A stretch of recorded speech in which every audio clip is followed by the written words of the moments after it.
Damari, muy bienvenida a este encuentro una vez más, Clínica del Alma, Sanidad para las Naciones. Estamos aquí contenta de que podamos compartir en este día de esta bendición que tú serás para cada una de las personas que van a escuchar este mensaje. Dios te bendiga, Damari. Amén. Dios te bendiga más, al igual que todas mis hermanas y todas las personas que están conectados con este maravilloso programa, el cual tan solo escuchar su título, Clínica del Alma, significa el valor o revela el valor que tiene esta programación para cada ser humano que se ponga en contacto con esta frecuencia. Estoy agradecida del Señor por darme la oportunidad de participar en este programa, ya que puedo hablar sobre un punto el cual podría decir Dios me ha permitido vivir y compartir con muchas personas en la misma necesidad por la cual yo pasé y muchos procesos. No tenemos el tiempo suficiente para nosotros hablar de experiencias y de enseñanzas y milagros que Dios hizo en nuestra vida en un tiempo de 30 años y algo, pero sí puedo hablar resumidamente, en pincelada, ¿verdad?, sobre algo muy esencial, lo cual ayudó mucho en mi vida espiritual y en la forma que Dios me ha hecho ver mis procesos. En este momento yo estoy basada en Primera de Samuel, ya que tenemos que tener una lectura, ¿verdad?, que identifique esta enseñanza que vamos a traer en estos momentos. Primera de Samuel, vamos a leer algunos versículos. Es una lectura un poquito extensa ahí, pero vamos a tomar unos cuantos versículos, los cuales nos va a servir de base para esta experiencia. Dice así en el nombre de Jesús. Hubo un hombre de Ramataim, sufita de los montes de Efraín, que se llamaba Elcana, hijo de Jeroán, hijo de Eliú, hijo de Tou, hijo de Suf, Efrateu. Tenía dos mujeres.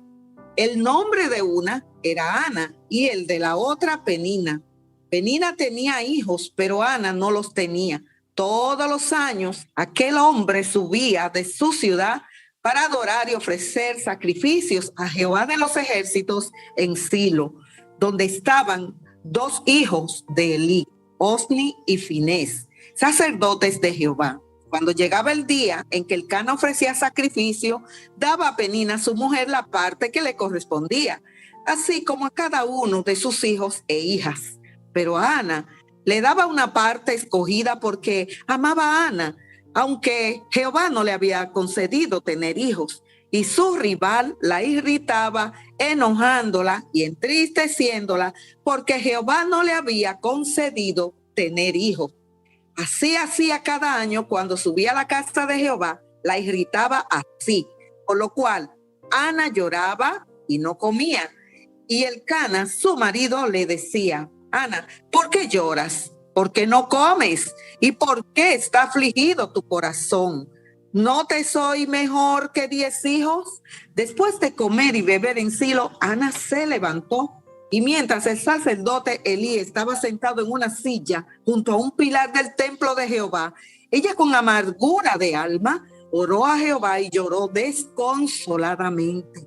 E hizo voto diciendo: Jehová de los ejércitos, si te dignas mirar a la aflicción de tu sierva, te acuerdas de mí y no te olvidas de tu sierva, sino que das a tu sierva un hijo varón, yo lo dedicaré a Jehová todos los días de su vida, y no pasará navaja por su cabeza. Mientras ella oraba largamente delante de Jehová, Elí observaba sus labios, pero Ana oraba en silencio y solamente se movían sus labios. Su voz no se oía, por lo que Elí la tuvo por ebria. Entonces le dijo Elí: ¿hasta cuándo estarás ebria? Digiere tu vino.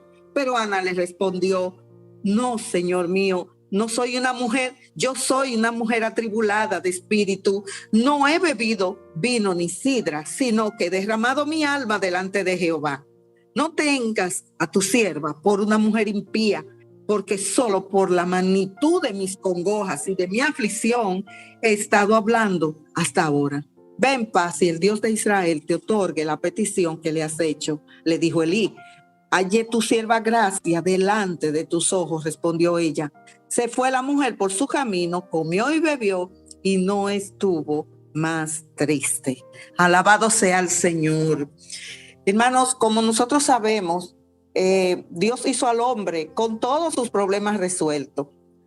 El Señor hizo al hombre en el huerto del Edén con todas las comodidades. Nada le faltaba, ni económicamente, ni espiritualmente, ni emocionalmente. El hombre fue creado para ser feliz, amar y ser amado. Solo con esa condición lo hizo Dios y para que viviera satisfactoriamente cómodo. Por esta razón, hermano, después del pecado, el hombre no tiene la capacidad de enfrentar el rechazo por sus propios medios o fuerza. Asimismo, ese es el dolor cuando llega, ¿verdad? Espirituales y las situaciones espirituales, económicas y emocionales. En verdad, la lectura que hemos tenido en este momento nos revela claramente y nos da la salida. ¿Dónde debemos ir? Cuando tenemos una carga emocional, cuando tenemos una situación que nos afecta espiritual, emocional y físicamente. Hermanos, el asunto es que al nosotros tener un cuerpo, una mente y un espíritu y un corazón diseñado para el bienestar, cuando vienen las adversidades, nuestro cuerpo y nuestra mente tiene poca resistencia a ello. Entonces, la única forma que podemos nosotros enfrentar estas situaciones es si nos vamos a la presencia de Dios y entramos en su presencia, tal como lo hizo Ana. Ana estaba muy afectada en todo el sentido de la palabra. Y de hecho, sus emociones fueron tan afectadas que dice la palabra del Señor que ella no comía y ya no bebía, solo lloraba. Era una angustia, una amargura en el alma, la cual la tenía presa de día y de noche. ¿Por qué razón? Porque había una persona que le amargaba la vida. Había una persona que estaba en su camino permanentemente, aleluya, tratando de hacerla sentir culpable por algo que ella no tenía el alcance para resolver.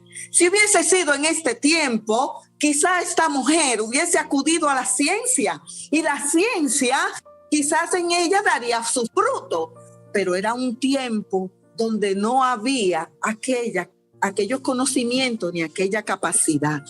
Pero qué bueno que dice la palabra que aquella mujer, en verdad yo pienso que fueron las palabras en ese momento de su marido que la hicieron recapacitar.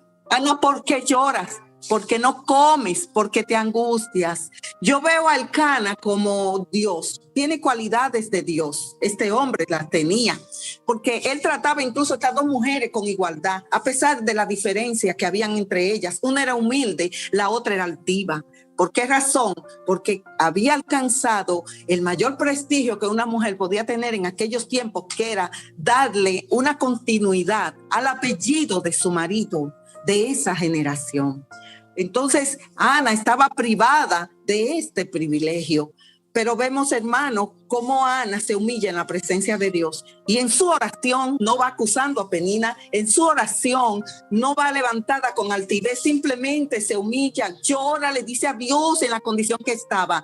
A mí me encanta tomar como modelo en mi vida a David. Porque David, yo digo que él era una persona que no tenía freno en su lengua cuando iba a la presencia de Dios. Él le decía tal y como se sentía. Si estaba triste, lo decía. Si estaba afligido, si estaba enojado, si estaba indignado, si estaba alegre y gozoso, lo manifestaba también. Era una persona que le tenía plena confianza a su Dios. Asimismo, nosotros debemos acudir al Señor, porque cuando tenemos esa confianza en Dios, estamos haciendo que el Señor vea y sienta que verdaderamente nosotros sabemos que Él es quien tiene la capacidad, que Él es quien tiene el poder, que Él es quien tiene la autoridad para resolver toda situación que nosotros podamos tener.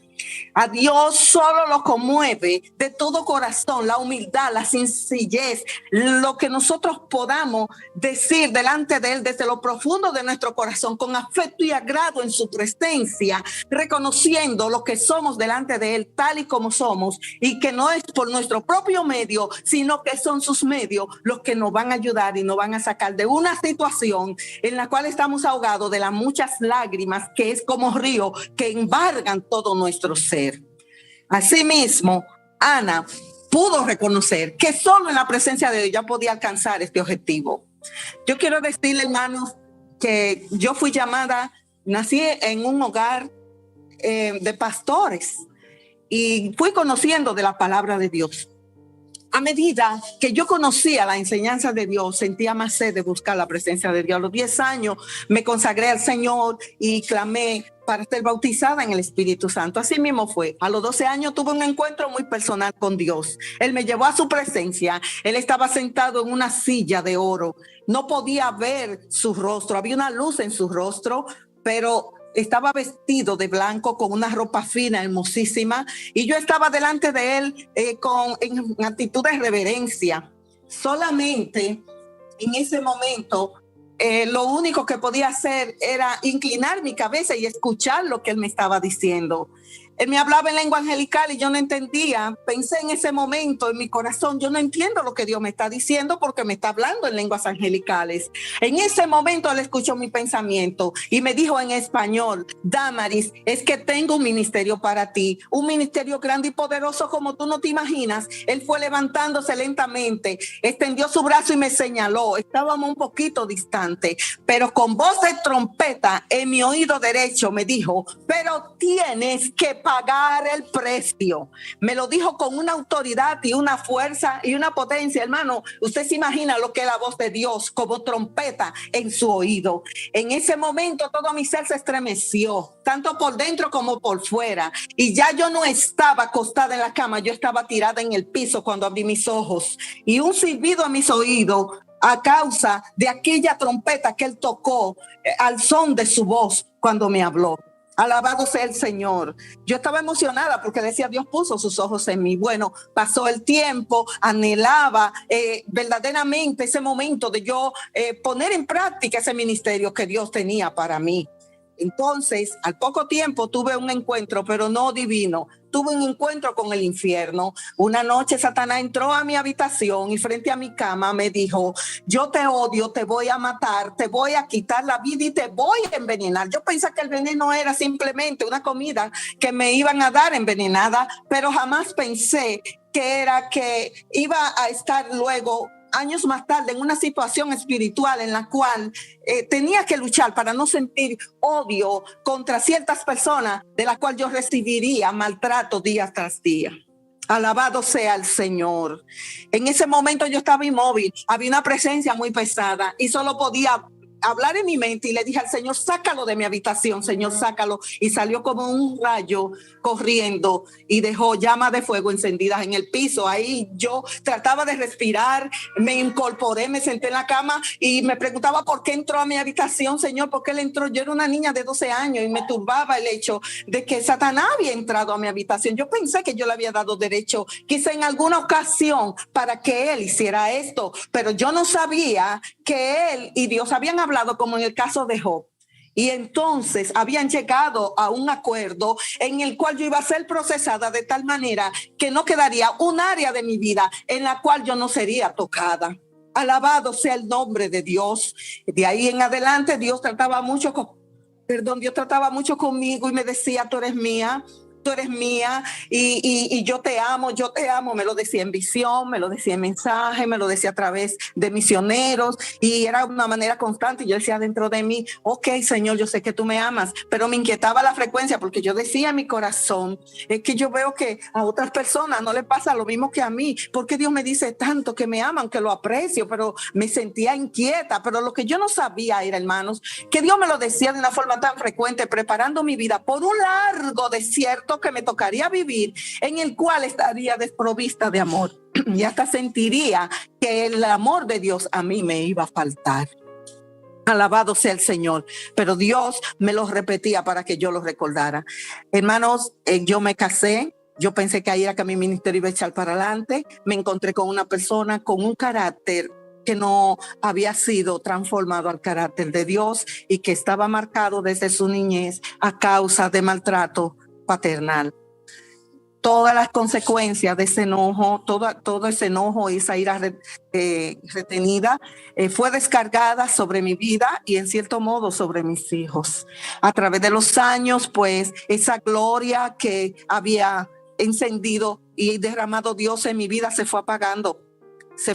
Me vi en una vida espiritual, la cual nunca jamás creí, de recogimiento. Me sentía afligida, me sentía angustiada, me sentía turbada como Ana, porque yo había tenido una siembra de una palabra divina que Dios había dado a mí, diciéndome que Él tenía un ministerio grande para mí. Y fue una frustración muy grande. Cuando yo creí que iba a avanzar, entonces me encontré detenida por muchos años en mi vida. Alabado sea el Señor. Quiero decirle que esto me llevó a una desolación emocional, espiritual. Físicamente llevé todas las consecuencias. Mi cerebro y mi corazón se bloquearon. Ya mi corazón cuando latía y el cerebro le daba órdenes cuando latía aceleradamente para que se calmara, mi corazón era agresivo porque mi cerebro se lo ordenaba de una forma agresiva también, no en el orden como Dios me había creado. Entonces mi corazón, en vez de detenerse lentamente en su latido y llegar ya cuando fueran normales, ¿verdad? Ese estado, lo que hacía era que latía aceleradamente. Eso no me permitía respirar normalmente. Sentía que el oxígeno me faltaba. Había que inyectarme rápidamente un medicamento para calmar mi corazón y ponerme oxígeno. Y los doctores me decían, donde te dé esto, que no haya oxígeno y no haya medicamento, te mueres. Y allí estaba yo, hermano. Ahora pienso que Satanás quería cumplir esa amenaza que había lanzado contra mi vida. Te voy a matar y te voy a quitar la vida. Pero él intentó no tan solo matar mi vida espiritual, sino mi vida física. Alabado sea el Señor. Y quiero decirle, hermanos, que duré muchos años buscando el diagnóstico, los médicos no lo encontraban porque era un sinnúmero de síntomas, era algo terrible y esto trajo bloqueo de tal manera que yo no podía llorar. Si intentaba llorar, el corazón se me detenía. Eso es triste, hermano. Usted se imagina usted ir a un velorio donde tiene una persona allí que usted le aprecia y de repente usted no puede llorar porque su corazón se detiene. Y lo que es peor, ir al altar del Señor y no poder derramar su alma como Ana, porque en ese momento se bloquea su corazón. Alabado sea el Señor. Bendito sea su nombre. Yo sé que Dios en este momento está ministrando a personas. Y en este momento, si tú tienes muchos problemas físicos, analiza tus emociones, analiza la carga y el peso que hay en tu alma y en tu corazón, y tu mente quizás está llena y ya no te cabe más. Entonces debes ir al altar. Ahí es que debes buscar al Señor. Debes meterte en la presencia de Dios para que pueda descargar todo ese dolor. Alabado sea el nombre de Dios. No voy a explicar o testificar cómo Dios me quitó el bloqueo cerebral para poder llorar, que ese es un testimonio también que se lleva su tiempo. Pero sí quiero decirle, para dar el testimonio de cómo Dios me quitó la desolación interna, el vacío, el temor, el pánico que aquella situación me ocasionó, porque era constantemente como Penina y Ana. Yo tenía una persona que de todo lo que pasaba en la casa me culpaba, todo lo que pasaba en la iglesia, todo lo que pasaba en todas partes. Y lo digo porque este evangelio es para inconversos, este evangelio para personas cristianas, este evangelio para personas que han tenido encuentro con Dios y para los que no lo han tenido. Todos tenemos que tener una vida santa delante de Dios, porque vivir doble vida, una en el hogar y otra en la calle y otra en la iglesia, eso traerá su consecuencia. El verdadero pastorado comienza por la iglesia. Ministros, pastores, pastores, comunes del pueblo, líderes, todos tenemos que vivir una vida santa delante de Dios. Y esto a mí me llevó a sentarme en el último banco de la iglesia por muchos años, porque yo le dije al Señor, mi hogar está desordenado. ¿Cómo me paro a predicar amor en tu altar? ¿Cómo me paro a predicar cosas que tenemos que ordenar? Si lo primero que está desordenado es mi hogar. Y yo le dije al Señor, yo me voy a sentar allá atrás, me voy a autodisciplinar. Y cuando llegue el tiempo que acontezca algo, entonces yo me imagino que yo volveré al altar, porque el asunto es que yo sentía, hermanos, que no podía pararme en el altar hipócritamente a hablar lo que no se estaba viviendo en mi hogar. Yo no tenía la fortaleza para hacerlo, porque yo sé que Dios es santo y que Él es bueno y que Él se merece nuestro respeto y que debemos respetarlo siempre, aunque sea lo primero y lo último que nosotros hagamos. Dios se merece nuestra sinceridad. Dios se merece nuestra fidelidad. Y entonces cuando tú haces esto en la presencia de Dios y yo le dije al Señor, mira, Señor, yo prefiero que los hombres me señalen ahora, que los hombres hablen a mí ahora, porque quizás ellos no entienden porque yo estoy en el último banco de la iglesia. Pero no que mañana tú me avergüences delante de tu Padre, delante de tus hijos y los ángeles. Yo necesito que tú hagas algo en mi vida. Fueron muchas cosas, hermano, que no las puedo decir ahora. Fueron muchos los testimonios, muchos los socorros que Dios me dio en mi situación. Pero el que le voy a decir marcó mi vida. Aleluya. Quiero decirte que cuando tú escuchas permanentemente de una persona que tú no tienes una capacidad, que tú no tienes un valor, el cual Dios te dio, o que tú quizás no eres la gran cosa, o no tienes esa importancia que Dios te dio, llega un momento en que tú lo crees. Llega un momento en que tu alma se abate y tú piensas que eres una basura.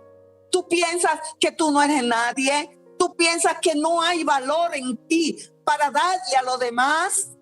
Eso es lo que uno llega a creer, hermanos. Si uno constantemente está escuchando acusaciones, constantemente está escuchando desvalorización hacia tu persona.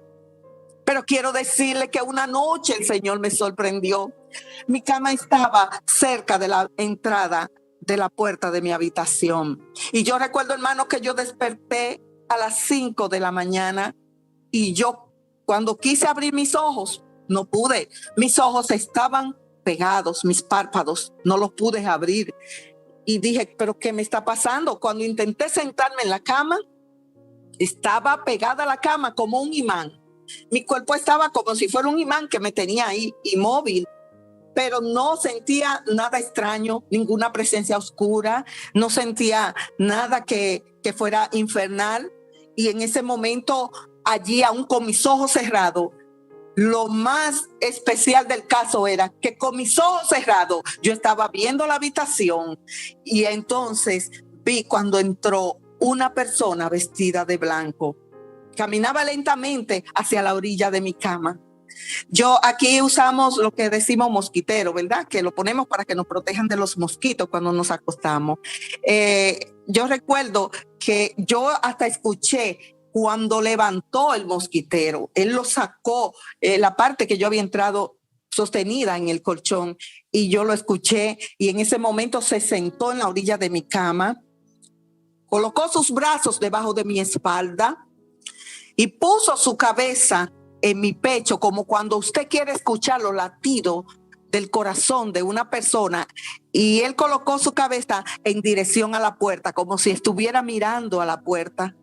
Cuando yo estaba allí inmóvil y abrazada por el Señor, yo solamente alabé su nombre. Y yo glorificaba a Dios con toda la fuerza de mi alma y de mi corazón. Y yo meditaba, Dios mío, me van a escuchar a estas horas de la madrugada, hasta en la calle. Pero a mí no me importaba, porque yo estaba siendo visitada por el dador de mi vida, por el salvador de mi alma. Y yo le alababa y le glorificaba con todas las fuerzas de mi vida. Y yo no sé, hermano, el tiempo que pasó el Señor abrazándome con su cabeza en mi pecho. Pero sí sé que cuando pude abrir los ojos, yo me pregunté, Dios mío, algo tú estás haciendo, pero ¿qué es? Yo no sabía, hermano, lo que Dios estaba haciendo en mi vida. Pasaron unos meses. Lo grande, al otro día, perdón, me levanté y le pregunté a mi esposo, en esa ocasión le dije, oye, tú no escuchabas cómo yo alababa al Señor. Y él me dijo, no, yo no escuché nada, todo estaba en silencio en la noche. Y yo dije, oh Dios mío, esto pasó en el mundo espiritual.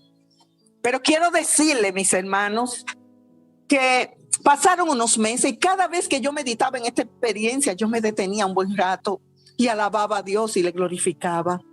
Pasaron pocos meses y luego otra mañana tuve otra visita similar del Señor, pero esta vez yo estaba acostada un poco más lejos de la puerta. Yo estaba acostada del lado de la pared en la cama.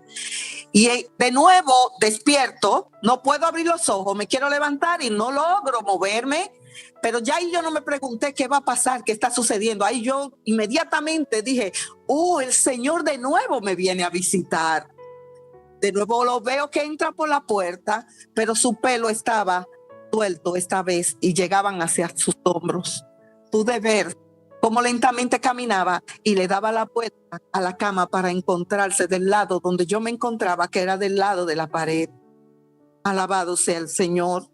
Y recuerdo, hermano, que de nuevo levanta el mosquitero y se sienta en la orilla de la cama.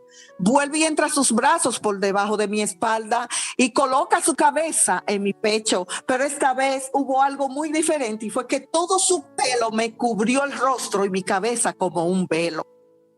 Era un pelo copioso y yo solamente, como la primera vez, le alabé y le glorifiqué. Y yo sabía que Dios estaba haciendo algo en mi ser. De nuevo pregunté como la primera vez, pero yo decidí guardarme la experiencia para mí, porque Dios la tenía reservada para estos tiempos. Y quiero decirle, hermanos, que cuando pasaron los días, fue que pude darme cuenta que la depresión Dios se la había llevado de mi vida. Que aquella tristeza profunda que no me soltaba de noche y de día se había ido. Y que este gozo y esa seguridad Dios de nuevo me la había devuelto. Yo podía estar en una iglesia o entre muchas personas, pero por dentro estaba sola. Alabado sea el Señor. Yo no sé tú cómo te sientes en este momento. Yo no sé si te sientes bien, no sé si te sientes mal, si te sientes acompañado, te sientes solo. Hay un refrán por acá que lo decimos República Dominicana, especialmente los impíos, y tiene sentido. Dice, para estar mal acompañado, mejor estar solo. Pero qué bueno, hermano, que nosotros siempre que nos propongamos, vamos a estar bien acompañados porque vamos a estar con el Señor. El Señor estará de nuestro lado siempre y cuando le demos el permiso a Dios para que esté con nosotros. Luego, después de pasar todo mi proceso, que es un testimonio muy largo, tanto que yo no sabía, hermanos, que lo que Dios tenía para el fin de los días era un libro, el cual Él me ordenó hacer después de un encuentro con un ángel, para el cual el Señor me preparó 8 meses. Y este título que dijo la hermana, El desierto de una vida convertida en Dios en poesía, pero el principal, del amor al arte, todos esos títulos Dios me los dio la mayoría en voz audible. Y yo no entendía cuando Él me dijo del amor al arte, ni sabía que era, todavía en ese tiempo Él no me había revelado que era un libro. Él nada más me dijo, cuando le encuentro con el ángel, escribe de ahora en adelante todo lo que te diga y no lo hablarás hasta que llegue el tiempo. Y yo duré 2 años y medio, casi 3, hermano, escribiendo, y yo no sabía que era un libro que Dios me estaba dando, hasta que llegó el momento en que me lo manifestó. Y yo le dije, ¿pero qué significa del amor al arte? Y me fui al altar y le preguntaba, dime, Señor, ¿qué significa del amor al arte? Y abrí la palabra y salió aquí en Primera de Samuel, en el cántico de Ana y en la situación de Ana y Penina. Y cuando comencé a leer el cántico de Ana, porque si usted lo lee, hermano, ya la mujer del capítulo 2 no es ni parecida a la mujer del capítulo 1. Ya esta mujer era una mujer fuerte, llena de gozo, de vida, de sonrisa, fortalecida en el Señor. Y ella pudo testificar y decir, ¿en qué condición quedó Penina? Después que tanto se burló, después que tantos dardos le lanzó, después que tanto la humilló. Allí en ese capítulo 2, ella habla cómo se regocija su corazón en Dios. Alabado sea el Señor. Dice, los arcos de los fuertes se han quebrado y los débiles se ciñen de vigor. Ya esta mujer era una mujer victoriosa, porque Dios le había concedido a ella la petición de su corazón y había llenado todos los vacíos que ella tenía en su alma. Solo Dios lo puede hacer, pero es a través de esa sinceridad, de esa búsqueda y entrando a su presencia. En este día, aleluya, yo puedo decirte que sigas adelante. Aún en tu situación difícil, solo deposítala en Dios. Quizá los hombres no te han dado el amor que tú has esperado y que tú has deseado, pero sigue adelante porque Dios te ama. Porque puedo decirte algo que Dios me ha enseñado en este camino, y es que lo que el diablo planifica para tu destrucción, Dios lo va a convertir en tu victoria. No importa lo que él planifique para tu derrota, será tu victoria si te refugias en Dios, si confías en Dios. Y allí en el altar, mientras le preguntaba a Dios el significado de ese título, del amor al arte, ahí fue cuando llegué a la parte donde dice Jehová, donde dice Jehová da la muerte y la vida, hace descender al Seol y retornar. Jehová empobrece y enriquece, abate y enaltece. Él levanta del polvo al pobre, alza del basurero al menesteroso, para hacerlo sentar con príncipes y heredar un sitio de honor, porque de Jehová son las columnas de la tierra. Cuando yo leía eso, Dios lo aplicaba a mi vida y recordaba cómo yo me sentía como una basura.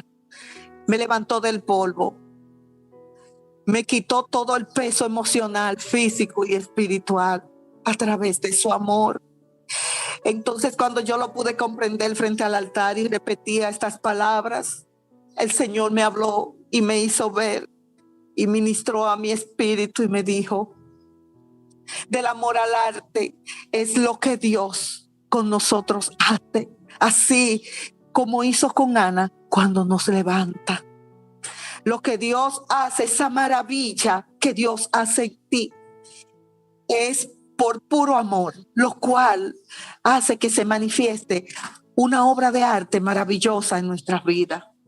Dios te bendiga mucho, Dios te bendiga más. Sigue confiando, sigue esperando, no desmayes, siempre con humildad, siempre con amor en el altar, derramando tu alma. No importa que muchos digan que tú estás loco. No importa que muchos te señalen y te digan que tú no tienes valor, que tú solamente eres un lodo, ni siquiera un polvo, sino un lodo. No importa, Dios te va a levantar, Dios te va a restaurar, Dios va a sanar tu corazón y podrás sonreír así como lo hizo Ana.